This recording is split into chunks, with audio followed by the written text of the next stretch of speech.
الحمدللہ وحدہ والصلاة والسلام علی من لا نبی بعدہ اما بعد فاعوذ باللہ من الشیطان الرجیم بسم اللہ الرحمن الرحیم یا ایھا الناس انا خلقناکم من ذکر وانثى وجعلناکم شعوبا وقبائل لتعارفوا ان اکرمکم عند اللہ اتقاکم ان اللہ علیم خبیر صدق اللہ العظیم۔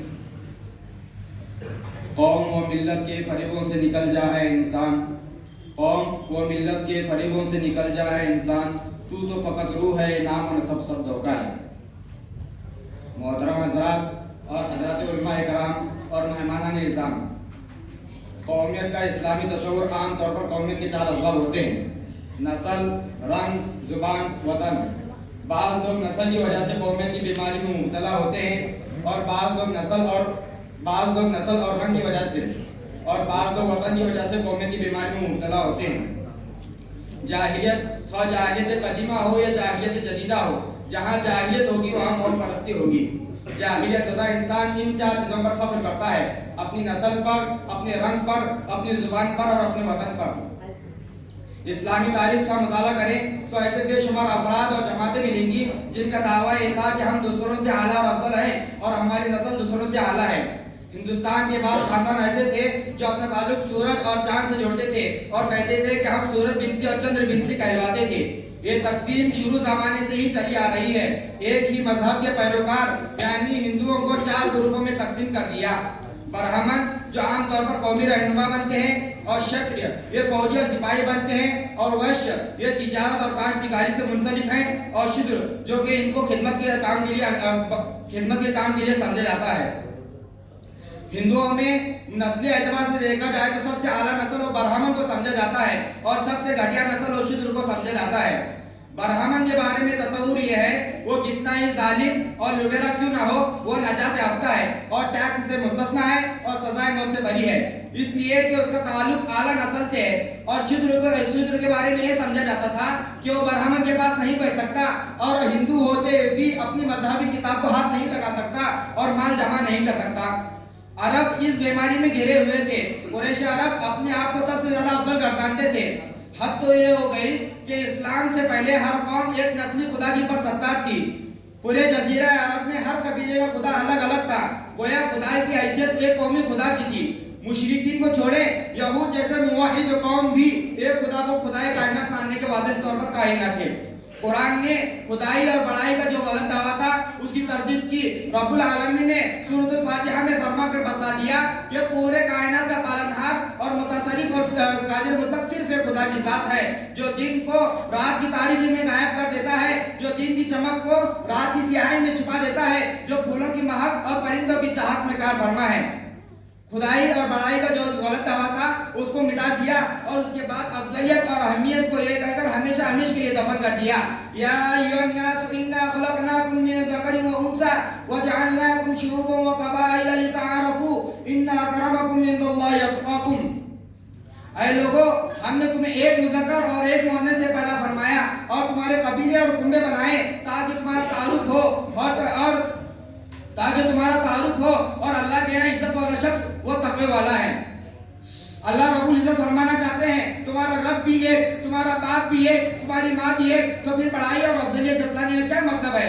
محترم دوستو، وَجَعَلْنَاكُمْ شُعُوبًا وَقَبَائِلَ لِتَعَارَفُوا، قبیلے اور کنبے بنائے تاکہ تمہارا تعارف ہو۔ ہاں، تعارف کے لیے ہی استعمال ہو، تفاخر اور بڑائی کے لیے نہیں۔ اِنَّ أَكْرَمَكُمْ عِندَ اللَّهِ أَتْقَاكُمْ، بے شک اللہ کے یہاں فضیلت اور اہمیت والا شخص وہ تقوی والا ہے۔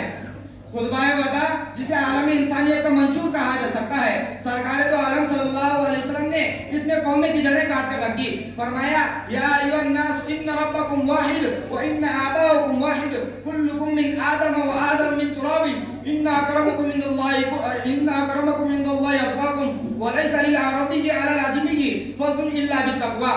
ان لوگوں کی تردید فرمائی جو بد عملی کے باوجود، بے عملی کے باوجود، دھوکے بازی اور فریب کاری کے باوجود، حرام خوری کے باوجود خود کو، اپنی قوم اور اپنی نسل کو سب سے زیادہ افضل اور اعلیٰ سمجھتے ہیں۔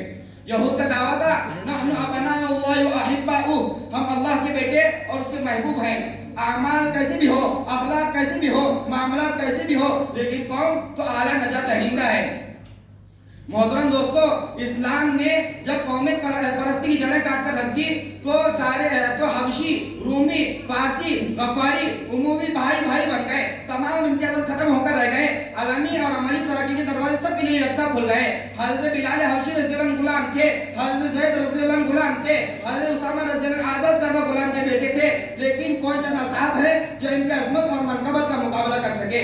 حضرت زید رضی اللہ عنہ کے بارے میں یہ ہے کہ حضرت زید رضی اللہ عنہ وہی صحابی ہے جن کا تذکرہ قرآن مجید میں آیا ہے، کسی ہاشمی اور کسی قریشی کا نہیں، بلکہ ذکر آیا ہے تو حضرت زید رضی اللہ عنہ کا آیا ہے۔ فرمایا فلما قضى زید منها وطرا، حضرت اسامہ رضی اللہ عنہ وہ صحابی ہیں جو آپ صلی اللہ علیہ وسلم کے آخری دنوں میں لشکر کے سپہ سالار بنے، اور ان کے سپاہی کون تھے؟ حضرت ابو بکر رضی اللہ عنہ، حضرت عمر رضی اللہ عنہ اور حضرت علی رضی اللہ عنہ جیسے کبار صحابہ ایک نو عمر امیر کی قیادت میں موجود تھے۔ اسلام نے جب قومیت پرستی کی جڑیں کاٹ کر رکھ دی تو عالمی اور عملی ترقی کے دروازے سب کے لیے یکساں کھل گئے۔ عصبیت اور قومیت پرستی کی تردید میں سرکار دو عالم صلی اللہ علیہ وسلم نے ارشاد فرمایا لیس منا من دعا علی العصبیت وليس منا من قاتل علی العصبیت وليس منا من مات علی العصبیت، جس نے عصبیت کی دعوت کی اور عصبیت کو مرنے اور مارنے کی بات کی تو ہم میں سے نہیں۔ محترم دوستو، اگر ہمارے اندر عصبیت کا مرض موجود ہے تو اس کا مطلب یہ ہے کہ ہم ایمان میں کمال حاصل نہیں کر سکتے۔ نمازیں، روزے، صدقات، حج، عمرے اپنی جگہ بڑی عبادتیں ہیں، مگر عصبیت کا مرض ہوتے ہوئے یہ بے روح اور بے جان ہے۔ معاف کیجیے گا، بعض زندہ لوگ جب کسی کے خلاف بولتے ہیں تو ساری کی ساری قوم کو لٹیرا اور ڈاکو اور فاسق تک کہہ دیتی ہیں۔ کمزوریاں اور خامیاں ہر ایک میں موجود ہوتی ہیں۔ دنیا کی کوئی جماعت، کوئی گروہ اور کوئی قوم ایسی نہیں جس میں سارے کے سارے افراد عابد اور سارے کے سارے افراد تمام خوبیوں سے پاک ہو، کوئی رشوت لینے والا نہ ہو، کوئی کمزوروں پر ستانے والا نہ ہو، کوئی رشوت لینے والا نہ ہو، کوئی کمزوروں کے حقوق کھانے والا نہ ہو، کوئی ستانے والا نہ ہو، کوئی قاتل اور ڈاکو نہ ہو، کوئی زانی اور شرابی نہ ہو۔ اگر یہ میری بات غلط ہے تو کوئی ایک ایسی جماعت کا نام لیجیے جس میں سارے کے سارے افراد عابد اور زاہد اور تمام خوبیوں سے پاک ہو۔ محترم دوستو، کچھ باتیں ایسی ہیں جو زمانہ جاہلیت کی اس امت کے افراد کے اندر بھی پائی جاتی ہیں۔ اللہ اکبر، دعا فرمائے اللہ تعالیٰ ہمیں ان باتوں سے بچنے کی توفیق عطا فرمائے، اگر ہمارے اندر ہے تو اس کو نکالنے کی توفیق عطا فرمائے۔ آقا صلی اللہ علیہ وسلم نے ارشاد فرمایا الفخر فی الاحساب، اپنے حسب نسب پر، اپنے قوم پر اور اپنے خاندان پر فخر ہوگا۔ سوچئے کہ آج کے دور میں امت اس بیماری میں مبتلا نہیں ہے؟ محترم دوسرا فرمایا والطعن فی الانساب، اپنے حسب نسب پر تو فخر ہوگا اور دوسروں کے حسب نسب کو طعن و تشنیع کا نشانہ بنایا جائے گا۔ محترم دوستو، دوسروں کے حسب نسب کو طعن و تشنیع کا نشانہ بنایا جائے گا اور دوسروں کے حسب نسب کو طعن و تشنیع کا نشانہ بنایا جائے گا۔ محترم حضرات، لوگ لڑائی جھگڑے کے وقت کہتے ہیں جانتا ہوں تو کون ہے، جانتا ہوں تیرا باپ کیسا ہے، جانتا ہوں تیرا خاندان کیسا ہے۔ لوگ صبح زبان کا نام لے کر گالیاں دیتی ہے۔ قوم پرستی نے بگاڑا ہے زمانے کا مزاج، قوم پرستی نے بگاڑا ہے زمانے کا مزاج، ورنہ انسان میں انسان سے کیا تھا اختلاف۔ محترم دوستو، اگر اس مسلمانوں میں اتحاد پیدا کرنا ہے تو اس وقت اگر کوئی ضرورت ہے، میرے ناقص دوست کے مطابق اس بات کی ضرورت ہے کہ قرآنی دعوت اور قرآن اور حدیث کی دعوت کو عام کر دی جائے۔ قرآنی دعوت کو، قرآنی افطار کو ایسے منظم اور بھرپور انداز سے پیش کریں جو قرآن پر گولی چلانے والے خود قرآن کے محافظ بن جائیں۔ علم کی بنیاد پر، دلیل کی بنیاد پر قرآن کی آواز ہر جگہ پہنچ جائے۔ ایسا کرنے سے قرآن کا حق تو ادا نہیں ہوگا، لیکن ہمارا نام ضرور قرآن کے خادموں میں لکھا جائے گا۔ محترم دوستو، اگر قرآن